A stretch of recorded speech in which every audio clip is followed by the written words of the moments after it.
I've been in business for 8 years now, and there's a lot that I wish that I knew. If you would have told me this information when I first started my business 8 years ago, girl, I would have had a lot more money, a lot less gray hairs. Take this blessing from me and receive it, okay? That's all that I ask. One thing that I really wish that I understood and had in my mental was financial literacy, specifically taxes. Very much learned my lesson about, and this is something that Zendaya also preaches, is she wants to be able to have all the conversations. She wants to be in every single room and know what's being talked about, know what's being said, and to be able to have the conversation. I believe as a business owner, but also, honestly, as a woman in business, this is even more so because unfortunately, I am constantly underestimated because I'm a woman and because of how I present. Like, I look very soft and cute and young and whatever. I get taken advantage of often. And what I have to do to combat that is be able to clock it, know how to have the conversation, know how to protect myself, and to know what the is going on. So financial literacy is huge in that regard. Quick little brief story. My biggest years in business, I did not realize that I wasn't paying one of my taxes because in California, the tax system is different than other states. And I got hit with a ginormous bill that I still haven't paid off from one of the tax departments. So I know it's really stressful and I know it can be really scary, especially if you're a neurodivergent girly like me.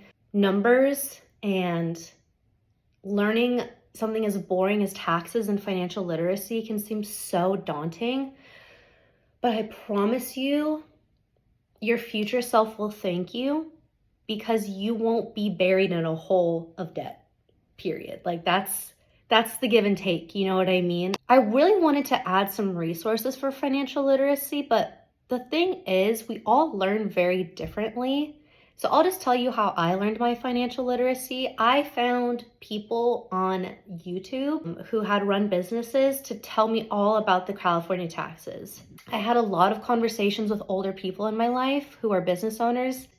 I just really turned on my listening ears. You know what I mean? I really tried to listen and learn and take in that information. Also, if none of that floats for you, if you don't even want to have the financial literacy, but you still want to be protected and you have a bunch of money to put into being protected, hire someone that you trust and look at your bills. Like look at a,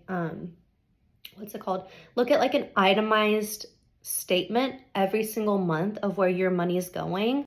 Know ahead of time of how much potentially taxes you might be paying that year and where in each department that you have to pay your taxes to.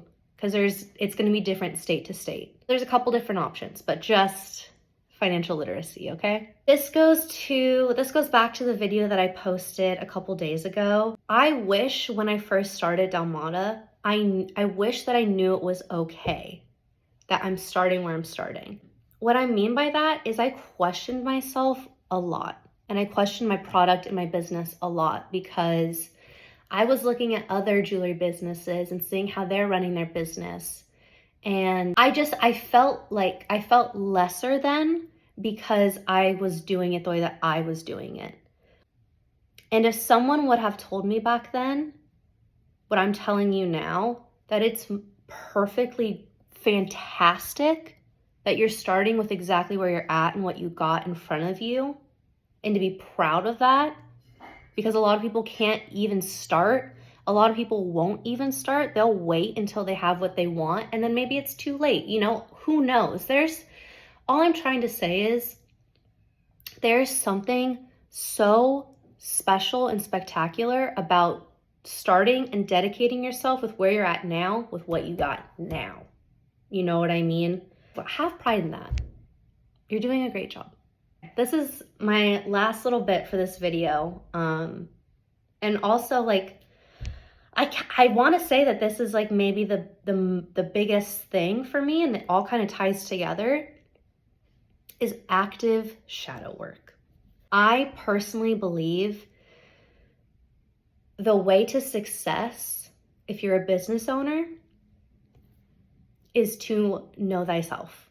I started my business when I was 20, 19 or 20. Like I don't, you know what I mean? Like I don't know that much about myself at that time. And like as you're going through business, as you're going through life, a lot of things are going to come up. But the thing is, since you are the one who is running your business isn't going to be run without you. There's no one else doing the work. You know, you are the one doing it all. You bring all your crap with you. You bring your shadow with you. You bring your ego with you. And I personally, but I really don't think it's the best when your shadow is coming out and your ego is coming out in business, because that can really take you on a destructive path. Maybe not even a destructive path, but just a path that maybe you wouldn't want to go on. But if you were doing active shadow work, for example, journaling about your shadow, maybe going to therapy, it can look different for all of us, but doing active shadow work can help ensure that your business stays on track, because we're all human. You know what I mean? Like, I feel like sometimes we have this idea that like we can just switch into modes effortlessly and like leave our ego and leave our shadow behind, and not really have to do any work to make that happen. But I'm here to tell you that no, you have to do that work. You absolutely have to do that work, because your shadow and ego is going to come out no matter what. And it might come out in some really not so fun ways that you might have to pay the price for later on. I'm really proud of my past self for doing as much shadow work as I had done in the past and still continue to do. It's something that I will always do. It's a constant battle. You know what I mean? Like and maybe this is just me, I really don't know. But for me personally, we go through different phases in life and different things get brought up. And like this is kind of going into some other beliefs that I have about what I think makes you a great business owner. We have to really do work internally on ourselves. And we really have to make sure that we are set up as human beings to show up as our best selves on our work days, because of course, we're not going to work every single day. That's just not healthy. During the times that we are working, we want to show up as our best self. And actively making space for shadow work each and every day or every other day, or, you know, however you can fit that into your life, I promise you will make you such a better business owner. You'll be able to put your time into very valuable things. You know what I mean? Instead of being kind of derailed by the shadow, derailed by the ego. And I'm gonna leave it at that for today. Also, if you've stayed this long, like leave some questions. If there's anything you wanna know, any guidance or wisdom that you would like me to touch upon, please let me know. I'm here to help. That's my whole reason why I'm even doing this. So yeah, all right, sending you lots of love. Bye.